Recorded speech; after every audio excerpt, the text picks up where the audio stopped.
नमस्कार साथियों, यूपीजी के फैक्ट की क्लास में आपका बहुत बहुत स्वागत है। हम लोग बात करने वाले हैं उत्तर प्रदेश के ऐसे अभिलेख जो अशोक से संबंधित हैं और उत्तर प्रदेश के किस किस स्थानों पर ये पाए गए हैं। अगर मैं बात करूं अभिलेखों की, तो अशोक के लगभग 40 अभिलेख हमको मिलते हैं, जिनको हम लोग दो भागों में बांटते हैं। एक होता है शिलालेख और एक होता है स्तंभ लेख। बाकी गुहा लेख भी हमको कई सारे मिले हुए हैं।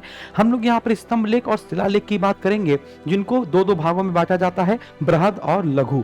जैसे हम अगर बात करें कि बृहद शिलालेखों की संख्या 14 है, 13 लघु शिलालेख हैं, वैसे ही 7 बृहद स्तंभ लेख हैं, यानी बड़े स्तंभों पर हैं, और 6 लघु स्तंभ लेख हैं। इस प्रकार से आप जोड़ेंगे तो 40 हो जाएंगे। अभिलेखों की जो भाषा है वो प्राकृत है और अशोक ने सभी लिपियों का प्रयोग किया है, चाहे वो ब्राह्मी हो, खरोष्ठी हो, अरेमाइक हो या ग्रीक हो। तो अशोक ने चारों लिपियों का प्रयोग किया है, लेकिन प्रश्न पूछा जाए सर्वाधिक किस लिपि का प्रयोग किया है, तो ब्राह्मी लिपि का। और इस ब्राह्मी लिपि को सर्वप्रथम किसने पढ़ा था, तो आप कहेंगे जेम्स प्रिंसेप ने। 1837 ईस्वी में जेम्स प्रिंसेप ने। लेकिन अशोक के अभिलेखों को सर्वप्रथम खोजा किसने था, तो 1750 ईस्वी में टी पाद्रोही फैनथेलर ने। जी हाँ, टी पाद्रोही फैनथेलर ने। तो ये आपका फैक्ट हो गया। थोड़ा सा बात करते हैं उत्तर प्रदेश के बारे में।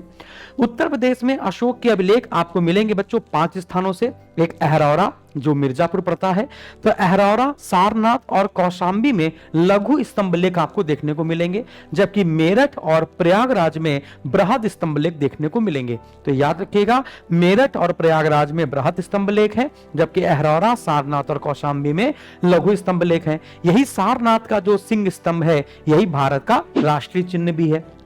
यह बात आपको याद रखनी है कि फिरोज शाह तुगलक ने क्या किया था, 2 स्तंभों को उखड़वाया और उसको उठाकर दिल्ली ले गया, स्थापित कर दिया। तो मेरठ और टोपरा स्तंभ को उठाकर इसने दिल्ली में स्थापित कर दिया। टोपरा वर्तमान में सहारनपुर में पड़ता है। और दूसरा, अकबर ने क्या किया था, कौशाम्बी के स्तंभ को उखड़वाकर प्रयागराज में लगवा दिया। तो ये था आपका यूपीजी के फैक्ट। मजा आई हो तो सेशन को लाइक और चैनल को सब्सक्राइब करना बिल्कुल भी ना भूलें। स्क्रॉल करते रहें और हमारे ऐसे बहुत सारे शॉर्ट्स, अनगिनत शॉर्ट्स देखते रहें। Thank you very much. जय हिंद।